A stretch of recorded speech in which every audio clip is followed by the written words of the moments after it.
지지자만 믿고 간다. 네. 지금 여야가 팽팽한 상황이고 지금 한 발자도 못 나오는 상황인데 지금 조국 후보자 오늘 또 출근길에서 처음으로 또 이런 얘기를 했다고 하는데 어떤 얘기입니까? 네, 제목에서도 알 수 있듯이 지지자만 믿고 가려는 것 아니냐 이런 얘기가 나오고 있습니다. 조국 후보자 오늘 출근길에요. 청문회라는 말을 무려 5번이나 했고요. 각종 의혹들에 대해서 청문회를 통해서 설명하겠다고 재차 강조를 했습니다. 그리고 또 그만큼 또 정면 돌파하겠다는 의지로 풀이가 되는데요. 말씀드렸다시피 자신의 지지자들을 좀 언급하면서 감사하다는 뜻을 전하기도 했습니다. 직접 들어보시죠. 매일매일 국민들의 꾸지람을 들으면서 아픈 마음으로 지난 삶을 되돌아보고 있습니다. 국회청문회가 곧 열리면 출석해서 지금 제기되고 있는 의혹 모두에 대해서 소상히 해명하도록 하겠습니다. 그리고 이 자리를 빌어서 부족하고 미흡한 저를 격려하기 위해서 꽃을 보내주신 무명의 시민들께 감사드립니다.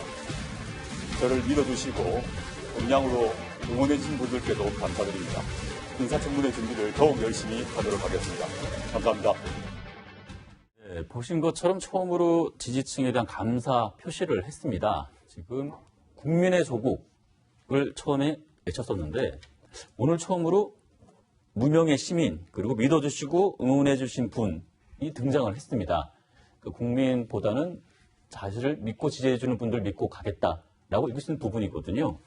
자, 이걸 어떻게 해석을 해야 되겠습니까? 글쎄요, 저는 국민들이나 비판자들보다 지지자들 믿고 가겠다 그렇게 해석이 되진 않았습니다. 저 장면을 보고 우선 비판하는 분들이나 아니면 지금 굉장히 실망하신 분들에게는 계속해서 입장을 매일매일 냈어요. 송구스럽다는 말도 했고 그리고 어떤 비판이나 이런 걸 겸허히 수용한다는 이야기를 계속 해왔거든요. 근데 오늘 이제 그 처음으로 지지자들에 관한 언급을 했는데 저는 소위 진보 진영이라는 진보 진영에서 내놓는 어떤 인사라든가 어떤 정책 같은 게 청년들의 반대, 청년들의 집회를 마주한 건 이번이 처음이 아닌가라는 생각이 듭니다. 그러니까 우리 지지자들 중에 굉장히 큰 축을 이루는 게 청년들인데 그래서 그거에 대해서 굉장히 조국 후보자가 뼈아프게 받아들이고 있다는 그런 반증이라고 생각을 합니다. 그래서 지지자들한테 어떤 이렇게 응원해줘서 고맙다는 이야기를 하면서 본인 스스로도 어느 정도 지금 굉장히 힘든 상황에 위로를 좀 얻어야 될 거 아닙니까? 그래서 저는 이만큼 우리 지지자들에 대해서 빠져나간 부분, 그러니까 등을 돌린 분들한테도 나는 굉장히 중요하게 생각하고 있다. 그거를 조금 다르게 표현한 거라고 생각을 하고요. 그래서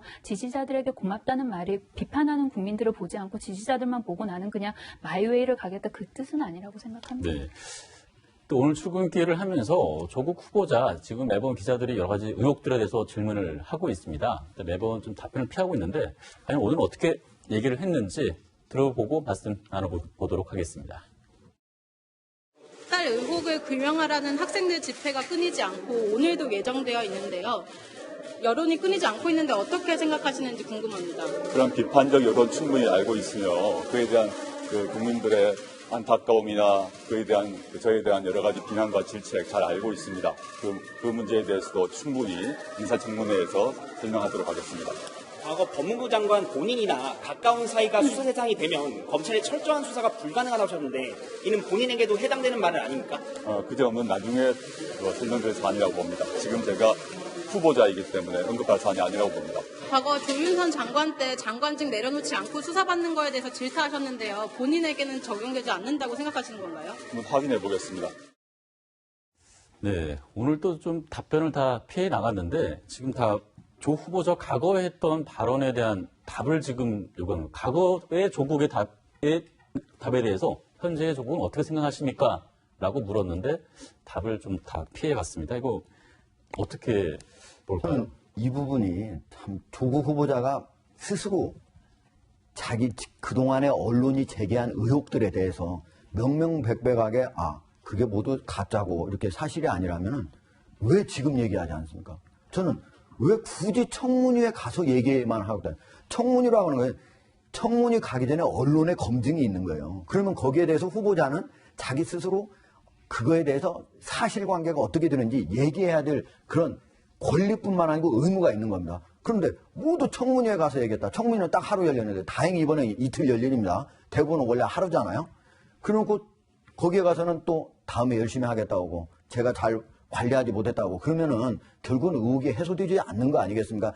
다행히 이번에는 검찰이 수사해서 설령 청문회에서 밝혀지지 않더라도 검찰에서 밝혀질 수밖에 없는 상황이 됐어요. 근데 이런 경우는 어느 경우냐?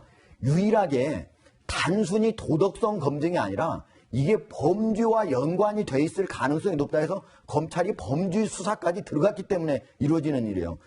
오늘 한 것도 세 가지를 한번 보겠습니다. 하나는 인사청문회에 설명하겠다. 그리고 답변을 안 했어요. 또 하나는 제가 후보자이니까 얘기를 언급할 사안이 아니라고 본다는 거예요.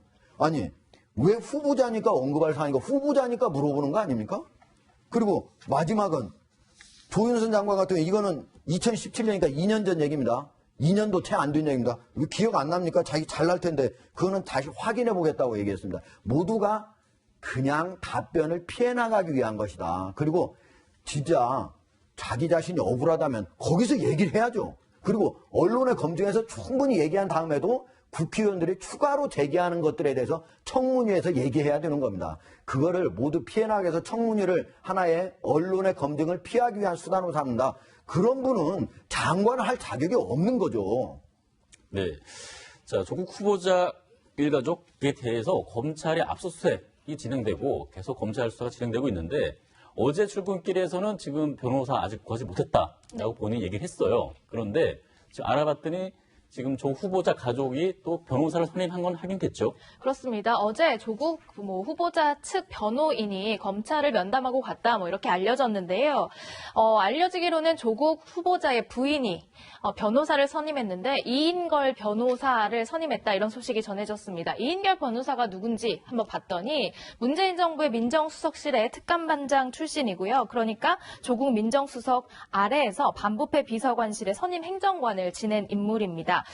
지난해 12월이었죠. 김태우 전 특감반원의 폭로로 특감반 사태가 일어났을 때 이제 사표를 냈던 그런 인물인데 이번에 조국 후보자의 부인이 이 이인걸 변호사를 선임했다는 소식이 전해졌습니다. 네. 하지만 조 후보자 본인이 선임한 건 아니고 조 후보자 부인이 선임을 했다고 하는데 근데 지금 이 변호사도 과거 청와대에서 같이 일했던 사람 아니겠습니까? 그렇습니다. 그러니까 민정수석 당시 재임 시에 데리고 있었던 민정비서관실 내에서의 이제 특감반장을 했던 분이기 때문에 아마 시청자 여러분 잘 기억하실 거예요. 김태우 그 수사관이 이른바 블랙리스트하고 민간인 사찰을 폭로했을 때 사실 바로 윗선에 있었던 상사입니다. 그래서 이제 그 문제에 책임을 지고 사실 사표를 제출하고 나왔는데요. 지금 이제 보도에 알려진 바로는 이 가족 측 이 수사 변호사로서 이 이인걸 특감반장이 다시 이제 등장을 한 것이어서 아마도 민정수석 당시에 우리 조국 수석이 했던 식으로 굉장히 좀 서로 신임하는 그런 관계였던 것 같습니다. 그래서 물론 이제 검찰이 압수수색을 했고 그다음 압수수색이 하면 실제로 피의자로 전환이 돼서 이게 형사사건으로 진행이 될 거기 때문에 이 변호인의 조력을 받을 권리가 있습니다. 그래서 찾는 건 당연한 건데요. 저는 이런 부분에 대해서도 저는 인사청문회가 만약에 없이 대통령이 임명 강행하는 것도 첫사례가 될 것이고 또 하나는 인사청문회 앞두고 장관 후보자가 실제로 압수수색을 당해가지고 온 가족이 피의자가 된 상황에서 실제로 장관 임명이 강행된다면 그 사례도 사실 제가 볼 때는 유례를 찾기 힘들 겁니다. 저는 그런 면에서 본다면 조국 후보자의 아까 그 출근길의 발언들이 좀 마이동풍식이나 동문서답식 발언도 있었지만 제가 가장 저는 그 지금 들어서 이 거의 인사청문회 막바지가 되고 있는데 느끼는 감은 뭐냐면 이제 마지막에 최종 반격에 좀 나선 것 같아요. 그러니까 아까 말씀하신 지지자들에게 감사한다는 이야기도 그렇고 최근에 잇따른 이 조국 후보자를 옹호하기 위해서 많은 분들이 나서가지고 지금 지원 사격을 하는 걸로 봐서는 여론상 굉장히 거의 더블 스코어 이상으로 지금 불리하게 장관으로서 부적격하다는 게 압도적이지 않습니까? 그런 상황에서는 조국 후보자가 무너지면 문재인 정권이 무너진다. 문재인 정권이 무너지면 우리 저 진보 진영이 다 무너진다고 하는 위기감 속에서 거의 모든 사람들이 총화력을 집중하는 지금 거의 총반격, 최후의 반격에 나선 게 아닌가. 그리고 그것을 믿고 지금 조국 후보자가 마이웨이식으로 지금 끝까지 고집을 부리는 게 아닌가 이렇게 생각합니다. 하나만 그냥 보충하면요.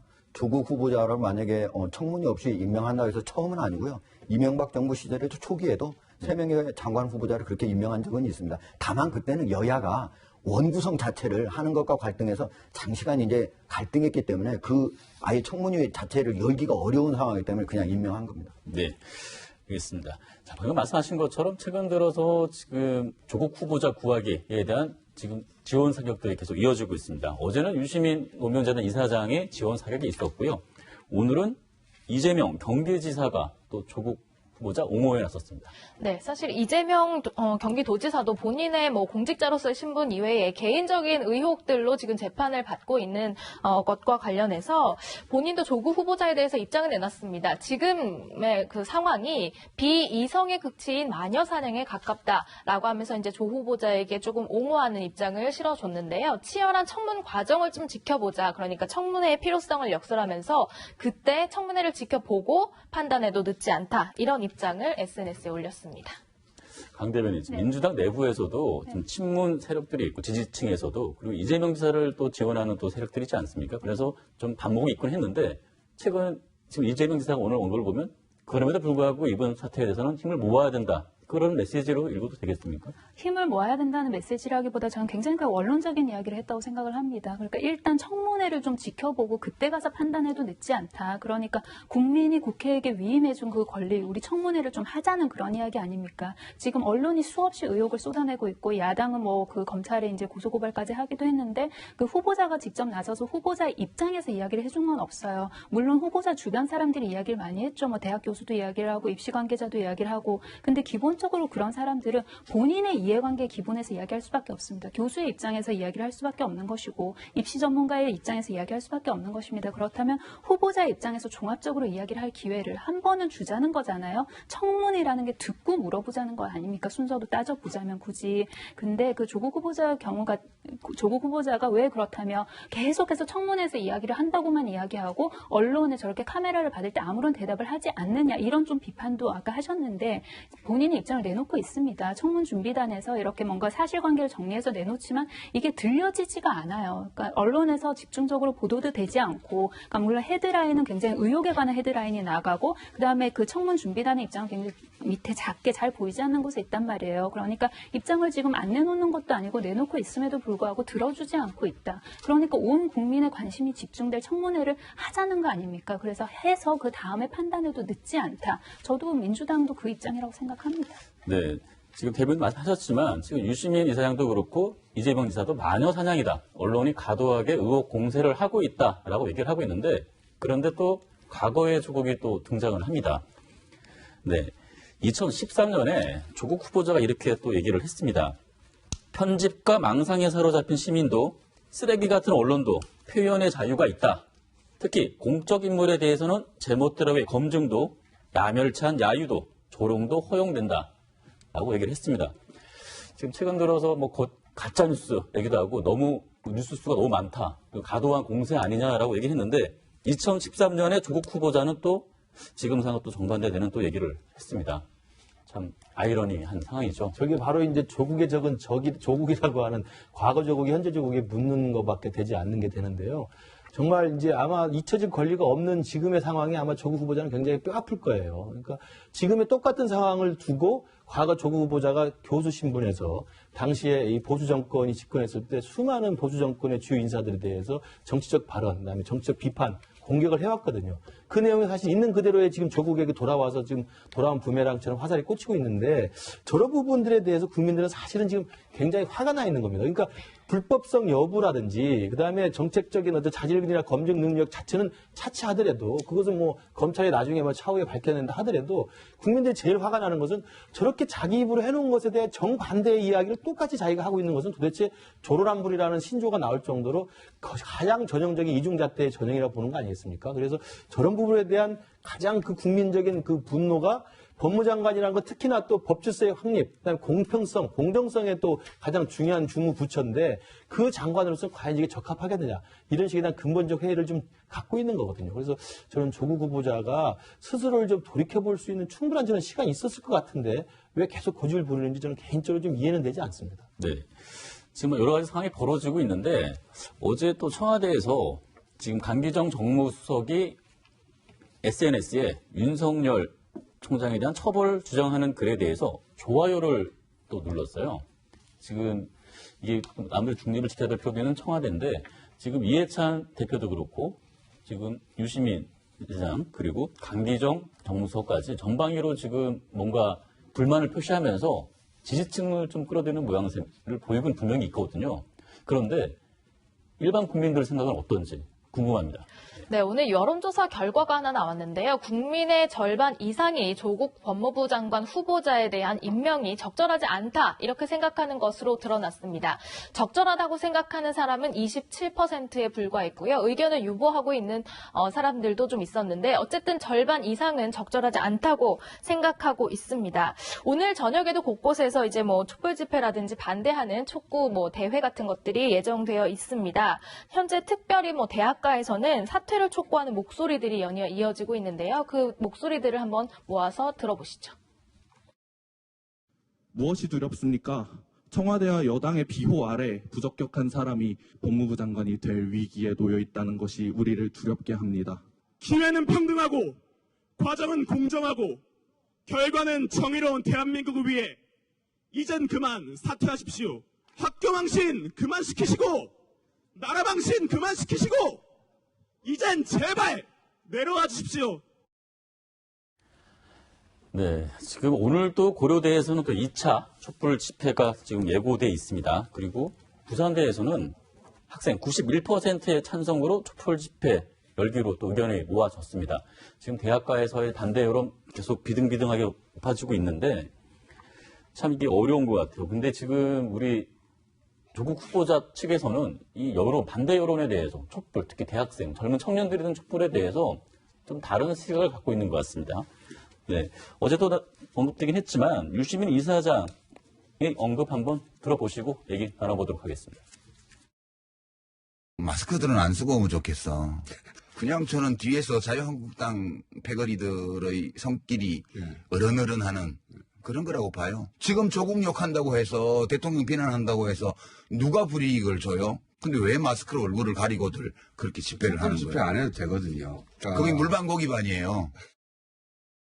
자, 지금 대학가에 들고 있는 이 촛불에 대해서 뒤에 정치적인 또 해석을 또 하고 있는 겁니다. 배후 세력이 있을 것이다 얘기를 하고 있고 왜 마스크를 얼굴을 가리냐. 한국당의 손길이 어른 거린다 라고 얘기를 하고 있는데 참 미안하긴 한데 또 과거에 조국이 또 등장을 합니다. 네. 조 후보자 과거에는 또 이렇게 얘기를 했습니다. 이 과거에도 민노총이었죠, 당시에. 복면 금지를 했을 때 이런 도식에 사로잡혀서 다양한 의원 표현의 방식을 외면하고 있길래 즉각 폐기되어야 한다라고 또 주장을 했습니다. 사실 유시민 이사장 같은 경우는 지금 얘기한 게 저기가 물반 고기반 그러니까 학생반이고 나머지는 반은 또 자유한국당 사람들 아니냐 이런 얘기 아니겠어요? 그리고 거기에 마치 자유한국당이 조종해가지고 하는 것처럼 얘기하고 그렇게 하는 거는 그게 자체가 근거를 만약에 제시하지 않는다면은 저런 게 바로 가짜뉴스로 공격받을 수 있는 그런 사안이고요. 그리고 또 하나는 이제 입을 복면금지법 그때 과거에 이제 한번 추진하려다가 박근혜 정부에서 추진하려다 결국 이제 지금 현재 여당인 더불어민주당의 반대로 이제 안 됐던 건데 그 복면금지를 하려고 했던 거는 이제 폭력 시위일 경우에 한 거거든요. 근데 저기는 서울대에서 토론회 같은 집회거든요. 거기서 무슨 폭력 시위를 하기 위해서 내가 어떻게 보면은 무슨 체증되는 걸 막기 위해서 이렇게 한 게 아니고 제가 보기에는 아마도 이제 만약에 걱정이 된다면 자기 부모님이 야 거기 가서 공부하지 왜 거기 나갔어 이런 얘기 할까 봐서 했을 가능성은 좀 있고 대부분은 이제 햇볕이 따가우면 그렇게 공연하고 이렇게 하는 건데 어쨌든 복면 금지 자체 그 복면 금지법 만드는 것 자체 그런 걸 추진하면 안 되죠. 그러나 지금 현재 복면을 한 것이 마치 무슨 뭔가 잘못한 것처럼 자기 자신의 신분이 노출되면은 안 되는 사람들이 많은 것처럼 이렇게 얘기하는 거는 저는 어불성설이라고 생각하고요. 특히 이번 저런 그 집회에 있는 학생들을 자기가 사실은 거기 가서 계속 학생운동 했던 사람들 아닙니까? 근데 지금 그렇게 지금 이제 큰 다음에는 한 30년 지난 다음에는 학생들을 그런 식으로 비난한다는 것 자체가 저는 상당히 그 자체가 너무 씁쓸하게 만들어요. 저도 유시민 이사장의 저 서울대 촛불 집회에 대한 비난 발언은 좀 도저히 이해가 되지 않는데 두 가지입니다. 이렇게 크게 두 가지에서 하나는 왜 마스크를 쓰냐 당당하면 마스크 벗으라 그러는데요. 이런 말이 있습니다. 어른들 부모님들이 자식 나갈 때는 야, 이 험한 세상 함부로 나서지 마라 이야기합니다. 저도 우리 자식들한테 이야기합니다. 그리고 저기 서울대 집회에 나온 사람한테 20대 초반의 학생들이에요. 그러면 학생들이 아버님, 어머님이 화면에 나와서 자기 얼굴이 보이는 거 불편할 수 있습니다. 그건 당연한 거라고 생각해요.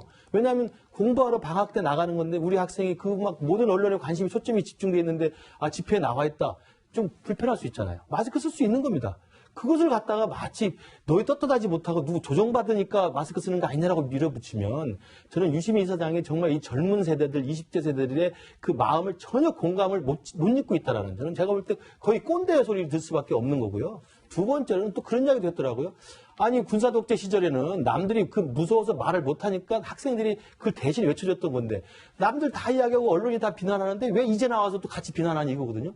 지금 저분들 이야기는 군사독재 시절 민주화 투쟁이 아닙니다. 서울대 동문으로서 고려대 동문 재학생으로서 이 서울대 교수인 조국 교수 그다음에 고려대 동문이라고 하는 조국 교수 딸에 대해서 분노하는 거예요. 화가 나는 거예요. 창피한 거예요. 그들의 특혜와 반칙과 특권에 대해서 짜증이 나서 나와서 외치는 거지 민주화 투쟁하는 게 아닙니다. 그런 걸 듣고 왜 민주화 투쟁 때는 저렇게 했는데 너희들이 할 말 다 해놓고 왜 이제 와서 그러냐.